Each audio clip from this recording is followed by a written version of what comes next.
Ja, det er dejligt at se jer alle sammen. Det er dejligt at være her igen. For 35 år siden startede en lille ekspedition fra Valby.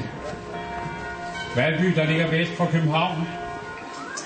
Med Erik Balling som leder og Henning Baas som hans inspirerende navigatør.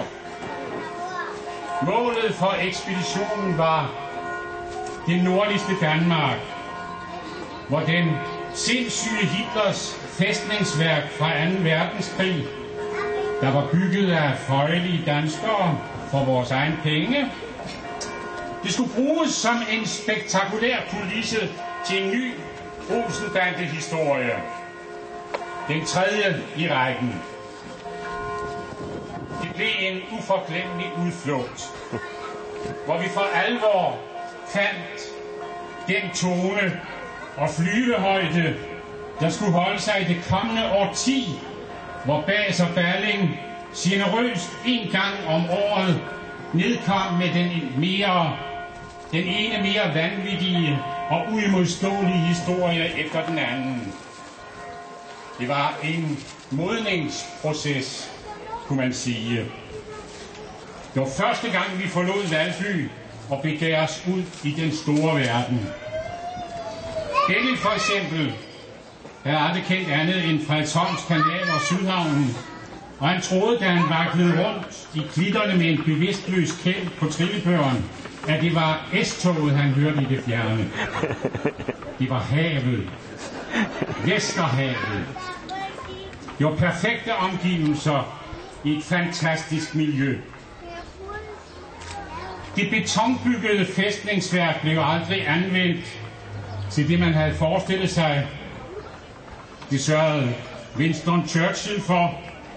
Europas befrielseshær gik som bekendt en helt anden vej. Men nu, 27 år efter, i 1971, så skulle det endelig bruges til noget funktionelt. Det var simpelthen benzin på Bases fantasibål.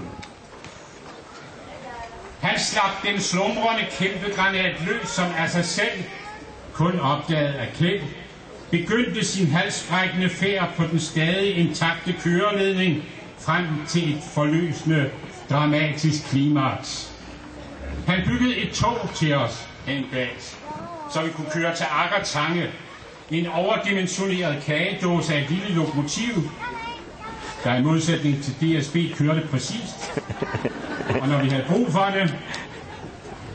Det lille tog, det gav også plads til en af Poul Bundgaards legendariske scener, hvor han efter granatchokket tror, han er en napoleonsk feltherre, der med 80 km i timen og med kuglerne fløjtende om ørerne, frygtløst udsteder sine arrogante ordre, indtil Ove nådesløst må slukke hans Napoleon-drømme og bogstaveligt talt lade hammeren falde ned over hans sølvlige hoved.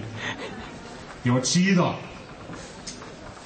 Og i dag har Thisted og byens fremragende biograf altså besluttet, at dette store eventyr i nordisk films historie skal markeres her. Og til det har jeg kun ét at sige. Skide godt, Thisted.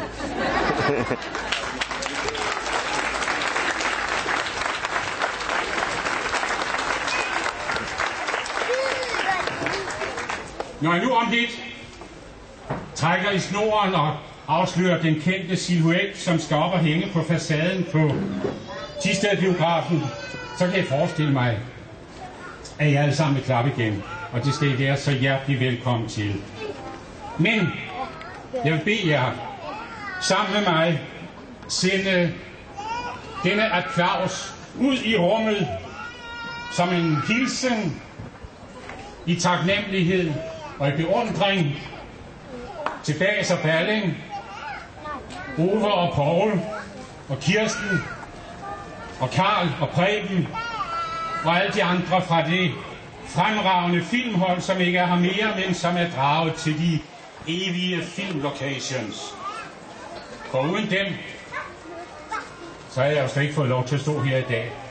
og afsløre Olsen-bande-silhuetten. Så det vil jeg gøre nu.